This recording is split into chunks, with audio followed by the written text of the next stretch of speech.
Hey you guys, welcome back or welcome to the channel. I'm Funky Like Feathers, and today we're going to be getting some writing done for day 7 of NaNoWriMo. If you hear screaming in the background, it's fine. I promise. That is my offspring and my husband playing Fortnite. That's the audio you hear back there. If you hear animals, that's because I have several. So, just let it go.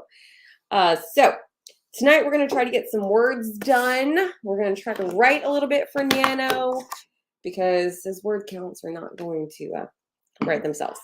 So I've got my beverage this evening. If you didn't see me get this mug earlier this week, I made a little video about it, posted on my TikTok as well as YouTube. I got this really cool giant mug from the UK because a writing friend of mine sent it to me. There's no way that she's going to be on here tonight because it is 6 hours ahead there. So it's like 1 o'clock in the morning where she's at. But I'm very excited to use that mug.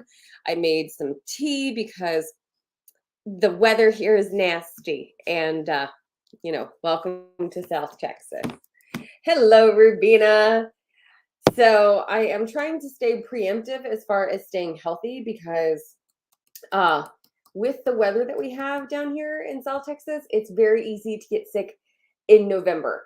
And just to put that in perspective, it's like 75% humidity here, and the real field temperature got up to like 92 today in November, right? So a nice, beautiful, crisp autumn day in Texas.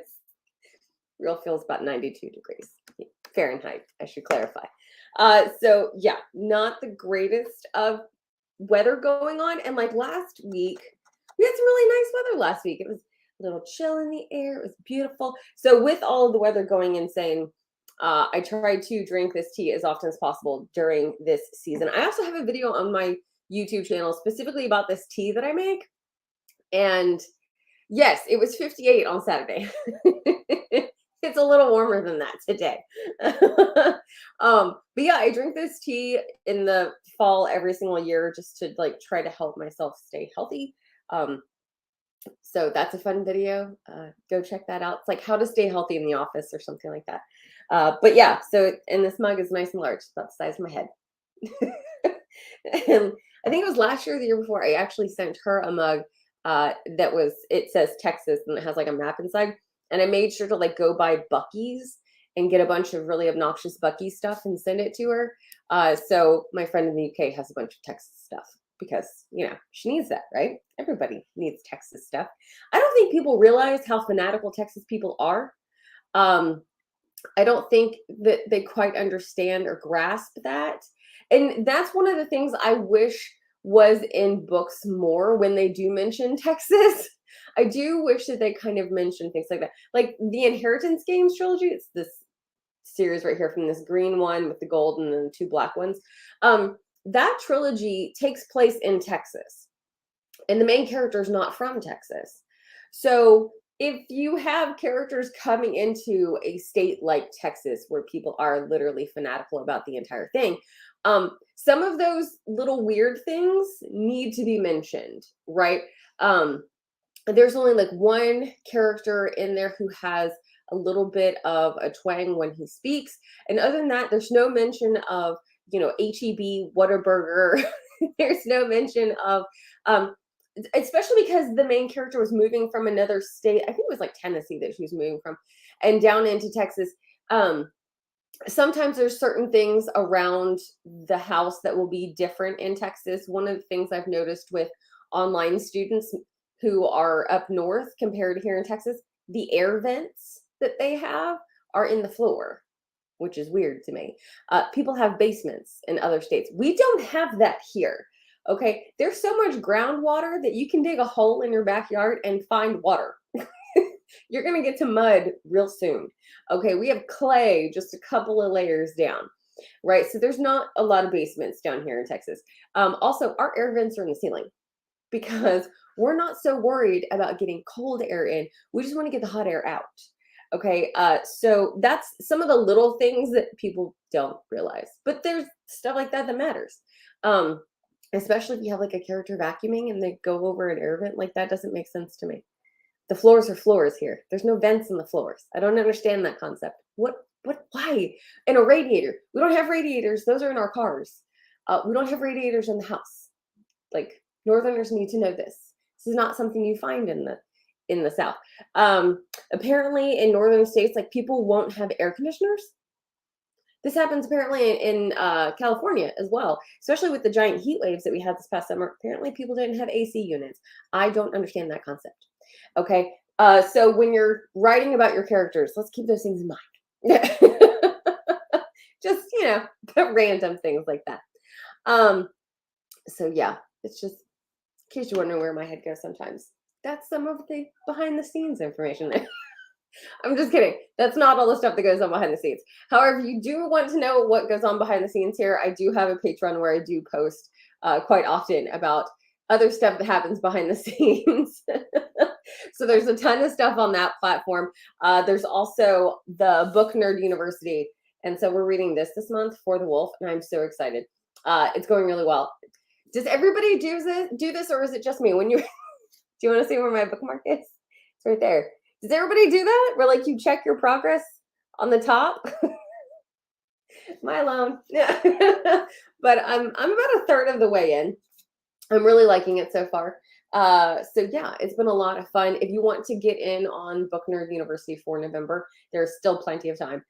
So over on Patreon, Funky Like Feathers, you can get signed up to get into that book club. So, see, I told you there's gonna be animals. Yeah, that's over. So let's go ahead and get a sprint going. I'm gonna set a timer for 15 minutes. That's kind of like the sweet spot. I think anything, like, some people try to go for like 20 minutes, and at that point I'm starting to kind of like, okay, I'm just writing words at this point. Anything less, and I feel like I don't have enough time. So 15 minutes is on the clock. I'm told that everything is correct direction for you guys, but just to make sure, there's 14:55 and there's 15, because the way that I see the screen is it's mirror reflection, so everything looks backwards to me. So all right, 15 minutes on the clock. Ready? Pull up your Word documents, y'all. Get ready. All right, 15 minutes. Go. There you go.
Go Drink Water is back. Nice to see you.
About 8.5 minutes left.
About 3 minutes left.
Alrighty, that sprint is over. Make sure that you update your word counts. So see how many words you wrote, and make sure that you go to the Nano website and let's update our word counts. Oh, what page did I put on? Okay, it's over here. Okay, update. On the other keyboard. That's a good idea. The one that's attached to the computer.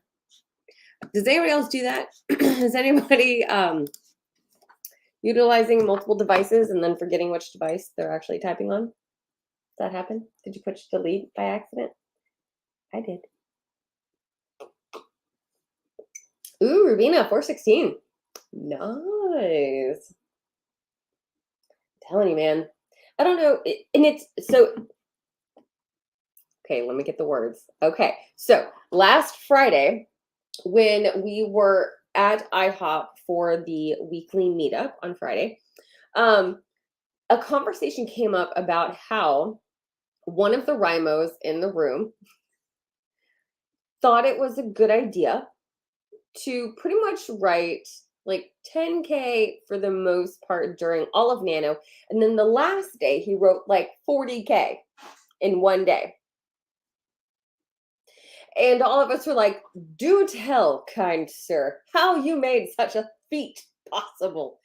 And, and his one biggest piece of advice was small sprints, just small sprints. It's all about the small sprint and just getting those small sprints done as often as possible.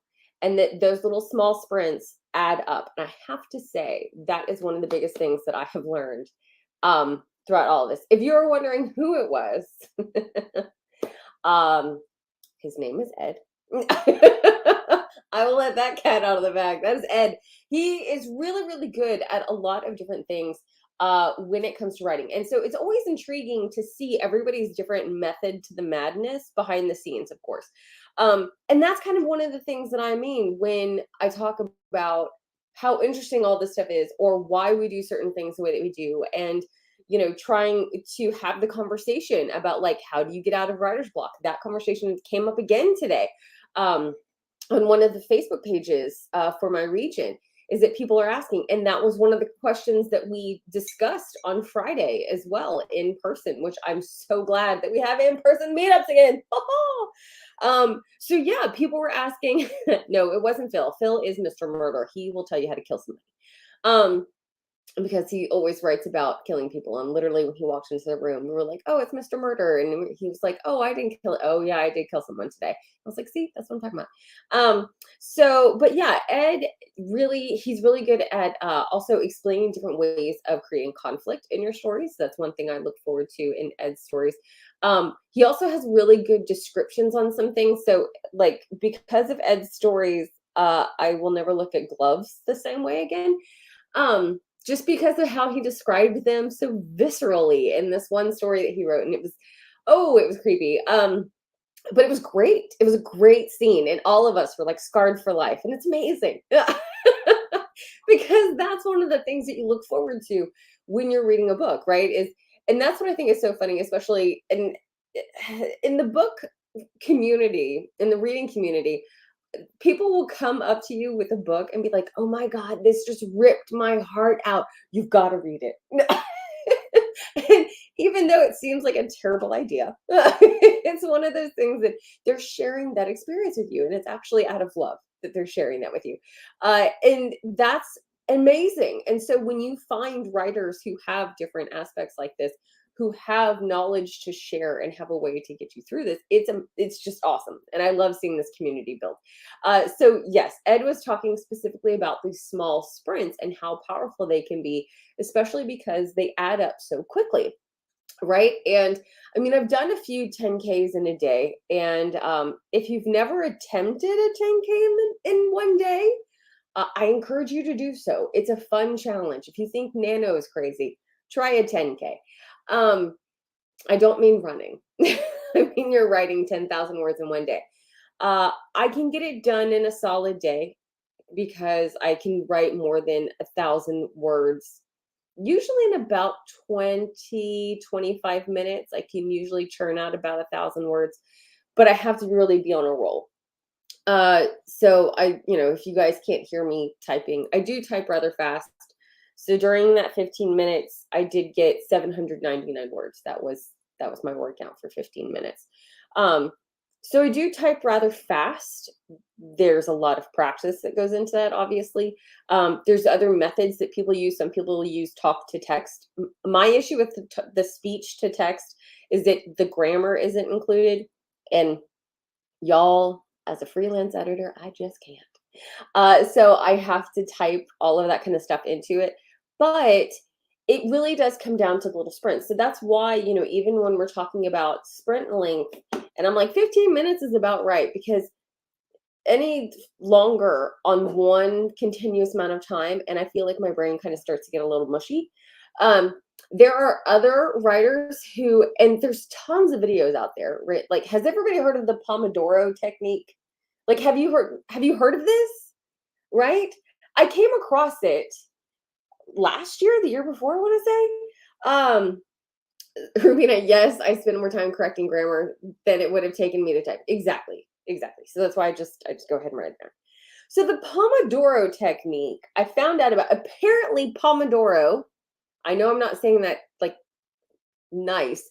It's apparently an Italian word that means tomato. Now, why does it mean tomato? It's because it's an egg timer. It's the tomato-shaped egg timer that you twist, right? Okay.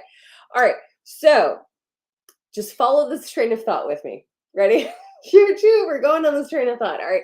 So the Pomodoro tomato technique is because the little egg timer, you could set the egg timer, and then that's the amount of time that you would spend on any given task. And so usually it's like a 25-minute task that you accomplish, and then you take 5 to 10 minute break, and then you go right back into your 25 minutes of doing a different task, whether it's studying, whether it's cleaning something, whatever. But that way it's the same concept as writing sprints. It's the same concept, right? It's just giving yourself a certain amount of time as a sprint to get things done. And you know that there's a timer that's been set, and then it'll go off and you stop and you purposefully separate yourself from that task. And then when you come back to it, you dive into it again. So the question came up before, like I said, about how do you get out of writer's block? And I think that's one of the biggest things that a lot of writers concern themselves with is when you're stuck on that idea, what do you do? How do you get out of that rut? And I mean, like, tell me, guys, tell me y'all's decisions of when you're in a writing slump. Like, what do you do when you're stuck? What do you do when you're blocked and you just cannot come up with an idea? Because the thing that I do, and this is going to sound so self-help book, and I'm sorry, but when I have writer's block, or if I'm in a slump and I don't know what to do with how to get ideas to make sense, I get up out of the chair. Step one, walk away. Okay. It's like when you're in an argument, like with your computer. I'm arguing with an inanimate object and the words are not happening. What is wrong with you? It is not the computer's fault. Okay.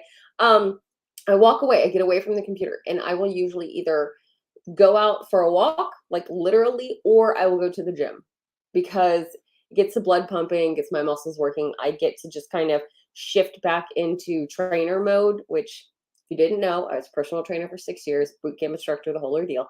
So I go into trainer mode and I separate myself from the whole writing world, right? And I just kind of go into that other self. And then I start to settle after my workout, and I get into the shower because, of course, I'm like drenched and nasty. And that's kind of when my brain starts working again. And it's like, oh, because I start to think about the projects that I'm going to go into later. And now I'll have different perspectives that I didn't have earlier. Yes, go and drink water. Of course.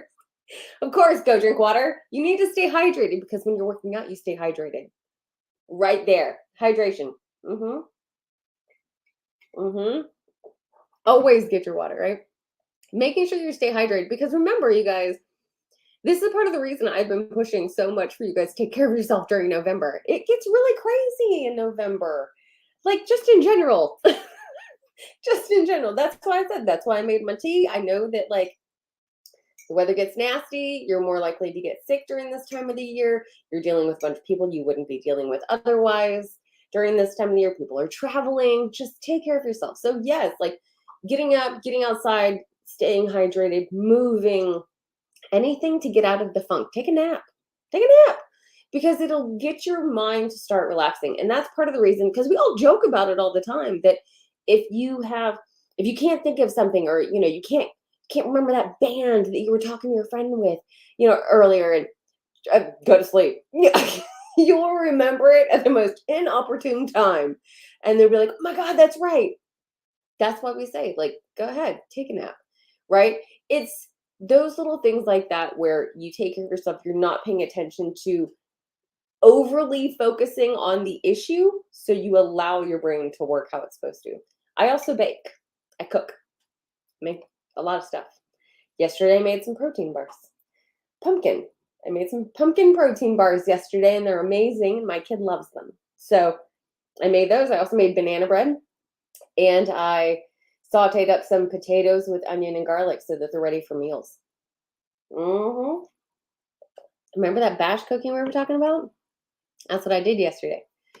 So it gets you out of that rut of what you're doing, and it helps you come up with different ideas, so that when you do sit down just to write real quick in those little sprints, your ideas are ready to go. They're already flowing. So you can focus better on what you're doing at the time, right? So that's also part of the reason. How many of y'all think you can multitask? Go ahead. Show of hands. Who thinks that they can multitask? I want to know. I'm just going to let you know now. Studies show that no one can multitask. Just pop your bubble right there. I used to think I can multitask. Then I found out it's not multitasking. It's time management. It's time management that you're doing. Okay, you're not literally multitasking. So when it comes to nano, that's when we suddenly realize how dirty things are, or like I really need to like run all these errands and everything. You're not actually multitasking. You are managing your time. Okay. And that's when like you start a load of laundry, but it's going while you get your writing done. That's time management. That's not multitasking because you can only load the laundry while you're loading the laundry. You can't pay attention to something else at the same time. Now, even I listen to audiobooks while I'm going around and doing my, cleaning around the house, but I'm not actually multitasking. I'm focusing on what I'm listening to. I'm just kind of ho-humming it through all of the vacuuming and mopping and all that kind of jazz. Like, so it's important to kind of keep that in mind. So when you are writing and you're having these sprints, that's what you're focusing on. And then when you walk away, you don't have to focus on writing anymore. You don't have to focus on your story. You can think about it in the back of your head, sure. But will you remember that by the time you get back to your paper? Maybe not. That's why we constantly say keep a notebook with you. Write it down because you won't remember that idea. It will leave. And then it'll be all alone. So yeah, definitely try to make sure that you're keeping track of, everything that you're doing. That's why we say create that codex, right? Know where you're at, all that jazz. But it's going to be okay because it's nano, right? You don't delete giant chunks of stuff during nano. We just go ahead and write it. We get it out and we get the words down. And don't forget to update your word count. And don't forget to drink your water. Absolutely. Drink your water. All right, you guys, let's do another 15-minute sprint. Get your stuff ready. Here we go.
9 minutes.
always scares me.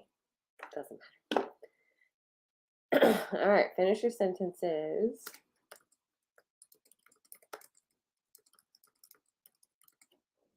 And then get your word counts. Okay.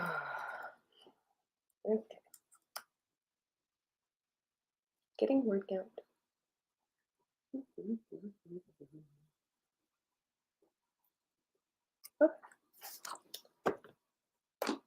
Right. Let's update our word counts on the NaNoWriMo website.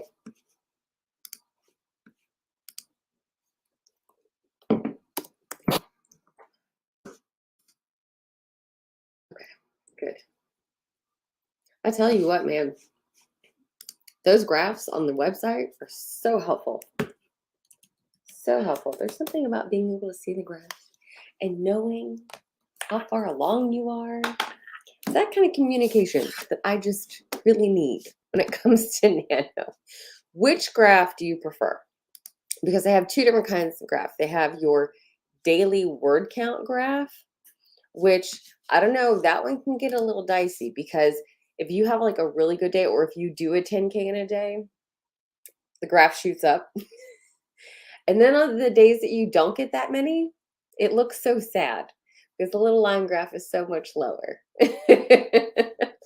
But so I kind of prefer like the overall graph just to see that, try to make sure that I'm on target, I'm making my goals. I do like also the thing where it tells you how many words out of the day that you have completed. That's helpful. I do appreciate that. It tells you your average word count for the day, and it tells you at this rate when you'll be done with your I think that's kind of handy. I appreciate that. Knowledge is power, you guys. I do like that. All right, Darkademia, I like the daily graph just because I aim to write only 1667 a day so I can get that one badge. Why is it? I'm totally there with you. I totally get it. Why is it that we work so hard for the small things like the badges and the stickers? And oh, I tell you what, it's the funniest thing. And I found one of my stickers the other day for Write 10K in a Day. This was December of last year. My 10K in a day sticker. I just thought it was so cool, right? Like it's Santa. It looks so cool. But like, why is it like seriously? Okay, last year, I swear I was tracking my words every single day and I was so proud of myself. And then I got to like day 22 or 25 or something and forgot to update my word count. And y'all, I literally woke up at like 12:05, like 5 minutes past midnight. I was like, no, and I ran in here and it was past midnight and you could not change the date on your word. Oh, I could not get the 30-day badge for updating every single day because they didn't it was awful. I was so mad at myself. It's an electronic badge. Why does it have so much power over? It was terrible. Go drink water. I missed 2 days because of back-to-back events. The progress graph really helps my nerves. I'm sure it does. I'm sure it does. Oh no, Darkademia. I was too happy to get my 7-day badge just now. I'm telling you. That is honestly my worst fear. Seriously, like, and I've talked to people about this. I think this is the funniest thing. Why is it that we work so stinking hard for electronic badges or stickers? Why is it something so small? Did we all grow up in that time? Did everybody have a sticker chart when you were younger? Is this where we are? That we have to have that little gold star for the day, and this is the feedback that we need? Are we just all damaged children? I think that's what's happening. The witchy writer. Hello. I've been writing in Dabble this time around and automatically updates to Nano site for me. It's such a lifesaver. See, that's one. Okay, so Rubina, a girl, some land, and a dream. She has been using Dabble as well. My fear is that something is going to happen in the program and that it's not going to save it. And then I'm going to lose everything. See? Yeah, me too. So nice to not have to update on the site. And that's the thing. Okay, so here's the thing too, is that who's really good at keeping track of 1,000 different tests? This is why, y'all, this is why everybody asks like how I get 1,000 things done. I homeschool my kid. I have 11 pets. I run my own business stuff. I'm a freelance editor. Like, and I keep my house in order. This is why I started Funky Like Feathers. Actually, like if you go back and like just go to my videos and just scroll and go to the bottom, you're going to see tons of videos about like how to schedule, how to plan, how to keep track of all your tasks and stuff like that. Like you get to see all my planners and stuff. This is how I keep track of like thousands of things, because like to me, it's part of the system, right? Like, but you just have to like add on to the system. And now people are making these things called second brains, and I think it's amazing and super cool. And I so want to delve into this. It just looks so intricate. Super, super intricate. Which I love that they're working for people. I want to learn these and understand these things. But yes, it is just like one extra step to add to it, right? Rubina, I started to freak out tonight because it wasn't syncing, but I logged out and back and all was good. Oh, see, that's what scares me. That's what scares me. Like, okay, so I utilize Dropbox. So I can use Scrivener on my iPad. So this is an iPad, in case you guys didn't know. This is what I write on. Okay, so this is my iPad. It's been in pictures on my Instagram and stuff. But this is my iPad. And on it, I have Scrivener, which then downloads to my Dropbox, right? Which is like in a cloud somewhere. And then I can open up that same document on my computer because it's hooked up to my Dropbox. I can also open it on my phone because it has Scrivener and Dropbox as well. So everything is all connected, right? So yeah, everything syncs up, right? But then all I have to do is I still have to make sure that I update my word count on Nano. Which you writer, that iPad looks so amazing. I'm low-key jealous. What an awesome way to be able to write everywhere. It is extremely handy. Okay. And I got this kind of cover. It is like a serious cover because like I said, I was a personal trainer and bootcamp instructor for 6 years. So if I did stuff with clients, I needed to be able to take this places. So the screen actually like swivels and all that jazz. So yes, it has a full keyboard. You can see I'm right-handed. I click the space bar with my right hand. So yeah, it's all there, super handy. And then so you can see there's my Scrivener, right? If I turn it this way, there's my Scrivener. And then if I just want to use it like a tablet, I can do that too, right? So then the keyboard's hidden under there. So it is extremely handy. I do very much love my iPad, being able to utilize it with a full keyboard thing. Very, very handy there. It does make it easier. I saw a guy last night. Oh my goodness, he had his Friday. He had his laptop at the in-person meetup, and then his laptop battery died. It was so sad to watch. And we were in the middle of a sprint. Of course, we were in the middle of a sprint when his battery dies on his laptop, and he had to pull out his phone and start typing on his phone. That was very sad to watch. But it was funny, and then all of us were like, okay, this kind of backs up why we have whatever systems that we do set in place, right? Rubina, I can export from Dabble to Word to OneDrive in the cloud. That's a lot of bumps, man. From Dabble to Word to OneDrive in the cloud. Okay, again, whatever system works for you, man. Like if that's what's working, then that's what's working. And like honestly, it's awesome. And actually, my friend Ray, she posted up that someone was using Notion in conjunction with another program in order to write theirs, because they didn't use Scrivener, they utilized Notion to write their manuscript so they could still kind of organize things and move things around. That is awesome.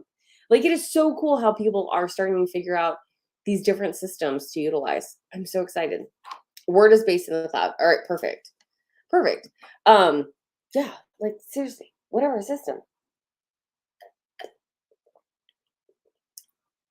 I use Word for like regular everyday stuff of typing, but every time it comes to a manuscript, I always put it in Scrivener. It's just easier in my head. Again, it's whatever works in your head. See, I'm telling you, everything has to be customizable. So like in my Scrivener, if I go back to Nano, if I go back to that, so see, it's like syncing with Dropbox. See, it knows. So it has all my projects over on the side. And then in each project, I like the index card view, right? So I like being able to kind of summarize different things and then be able to reorganize them. So like here's my projects. And then if I go into this year's project, NaNoWriMo 2022, see, I can have an index card view. So all of these projects has a summary, and I can rearrange them if I want to. So that's one thing I like. Now, I did type in those summaries. It didn't just summarize it for me. It's not a creeper like that. But I typed in the summaries, and so I can rearrange them, which is handy. I like it. Ooh. It's like giant electric Post-it notes that I can rearrange. Yeah, works well. All right, let's see. From a witchy writer to Rubina. Yes, in all caps, the obsessive way I back my stuff up and check on Nano site, even though it's an automatic update. Yeah. So you guys do. It's so okay. So even though it's supposed to take away the stress, you still allow yourself to have the stress. Are we all seeing that? We're all seeing that. I totally get it. Don't worry, I feel you. Because why is it that we cannot just trust the electronics? Is there something weird about that? I'm kind of the same way. That's why I have all my planners, right? So that I can organize my stuff on paper and I fill it in myself. Just did our planners today with my kid. So I totally feel you. So that is it for tonight. Now, I will be back on Wednesday at 6 o'clock Central Standard Time. And I'll probably do 2 hours on Wednesday, just because that'll take us until 8 o'clock as well. The reason I did 6 o'clock on Wednesdays instead of 7 is because that last Wednesday of the month, I have Book Nerd University meeting. So that's my online book club. We're reading this month. We're going to be discussing this on the last day of Nano. Why is it that the last day of Nano had to fall on book club meeting night? Why is that? I don't know. But yeah, over on my Patreon. Oh, and over on Patreon, if you're still trying to put together like planning stuff or whatever, I do have a ton of writing resources over there for free. So you can go over there and print out anything that you need, save whatever you want, because all those are free on my Patreon as well. So make sure you head over there and get all the goodies, right? So yes, thank you so much for joining me tonight. I really, really appreciate you guys being here. I hope you guys got some words down. Whatever you got down was more than what you had before we started tonight, right? So big high five on that one. Nicely done, you guys. And I will see y'all on Wednesday at 6 o'clock. So have a great evening, you guys. Happy Nano. Bye.